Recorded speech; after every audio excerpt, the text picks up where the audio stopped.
بسم اللہ الرحمن الرحیم۔ السلام علیکم ورحمۃ اللہ وبرکاتہ۔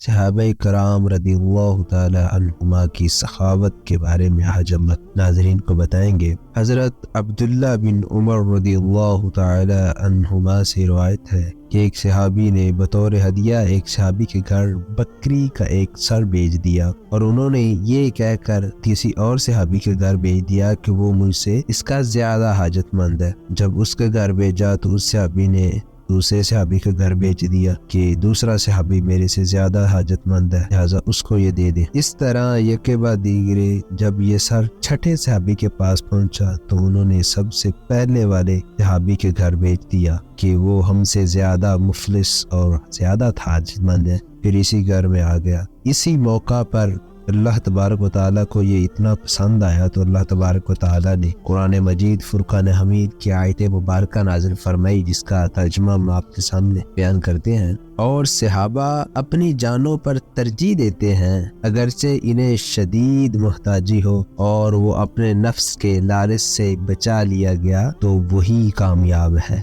اللہ تبارک و تعالیٰ فرما رہا ہے کہ جو اپنے نفس کے لالچ سے بچ گیا وہ کامیاب ہے۔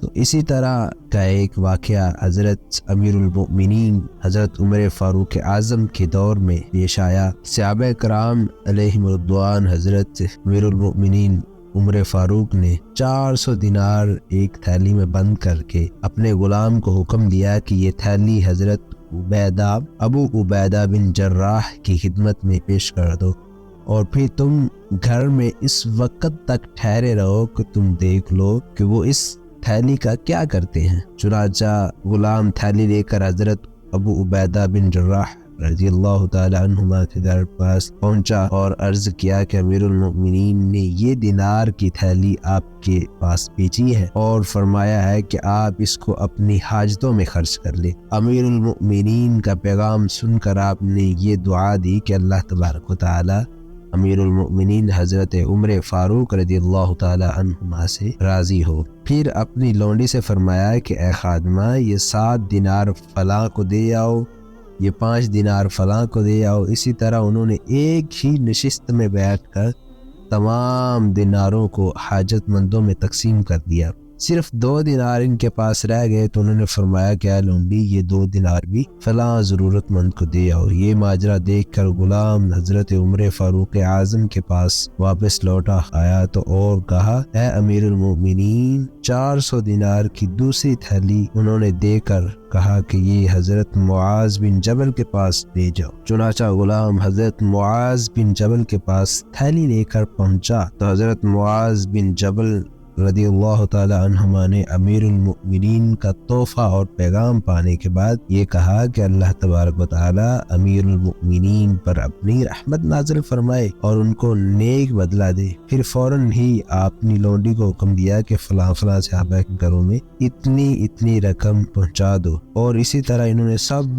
دیناروں کو تقسیم کر دیا اور صرف 2 دینار ان کے پاس بچے۔ تو حضرت معاذ بن جبل رضی اللہ تعالی عنہما کی بیوی آ گئی اور کہا کہ خدا کی قسم، ہم لوگ بھی تو مفلس ہیں، ہم بھی مسکین ہیں۔ یہ سن کر 2 دینار جو باقی بچے تھے بیوی کی طرف پھینک دیے۔ یہ منظر دیکھ کر غلامہ نے امیر المؤمنین کی خدمت میں حاضر ہوا اور سارا چشمدید ماجرا سنانے لگا۔ امیر المؤمنین حضرت ابو عبیدہ اور حضرت معاذ بن جبل کی سخاوت کو دیکھ کر تعجب سے کہنے لگے اور انتہائی خوشی سے کہنے لگے کہ کوئی شک و شبہ نہیں، یقیناً اللہ رب العالمین نے صحابہ کرام کی سخاوت کے لیے انہیں بہت بڑا دل عطا فرمایا ہے، جو اللہ تبارک و تعالیٰ کی راہ میں سخاوت کرتے ہیں۔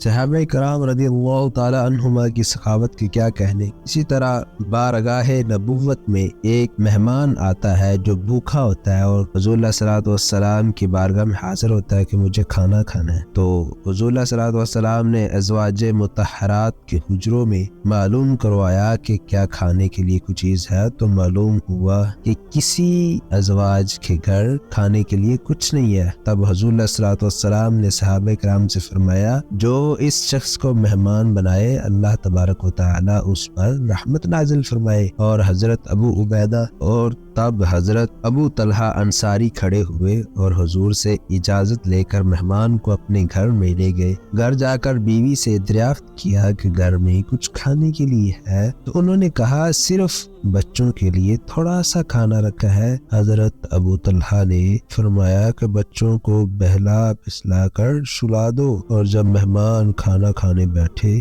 تو چراغ درست کرنے کے لیے اٹھو اور چراغ بجھا دو تاکہ مہمان اچھی طرح کھانا کھا لے۔ اب یہ جو کھانا تھا یہ بالکل تھوڑا سا کھانا تھا جو بچوں کے لیے تھا، اور صحابہ کرام کی سخاوت دیکھیں کہ انہوں نے اپنی بیوی سے کہا کہ جب تم کھانا لے آؤ تو چراغ کو صحیح کرنے کی بہانے تم بجھا دینا تاکہ مہمان جو ہے وہ سیراب ہو کر کھانا کھا لے، پیٹ بھر کے کھانا کھا لے۔ اور اسی طرح ہی ہوا کہ ان کی بیوی نے چراغ کو بجھا دیا اور انہوں نے پیٹ بھر کے کھایا۔ تو اسی طرح وہ حضرت ابو طلحہ خود بھی بھوکے سوئے، بچوں کو بھی بھوکا سلایا، ان کی بیوی بھی بھوکی سوئی، لیکن جب صبح اٹھ کر حضور علیہ السلام کی خدمت میں حاضر ہوئے تو حضور نے ابو طلحہ کو دیکھ کر فرمایا کہ رات فلاں کے گھر میں عجیب معاملہ پیش آیا، اللہ تعالیٰ ان لوگوں سے راضی ہو۔ اور پھر اسی صورت کا نزول ہوا کہ صحابہ کرام اپنی جانوں سے زیادہ دوسروں کو ترجیح دیتے ہیں، اور صحابہ کرام ایک دوسرے کے لیے خیر خواہ ہیں اور ایک دوسرے کا بہت خیال رکھتے ہیں۔ یہ صحابہ کرام کا جذبہ احسار تھا کہ ایک صحابی دوسرے صحابی کی حاجت کو کس طرح پورا کرتا تھا۔ امید ہے کہ آپ کو یہ ہماری ویڈیو پسند آئی ہوگی۔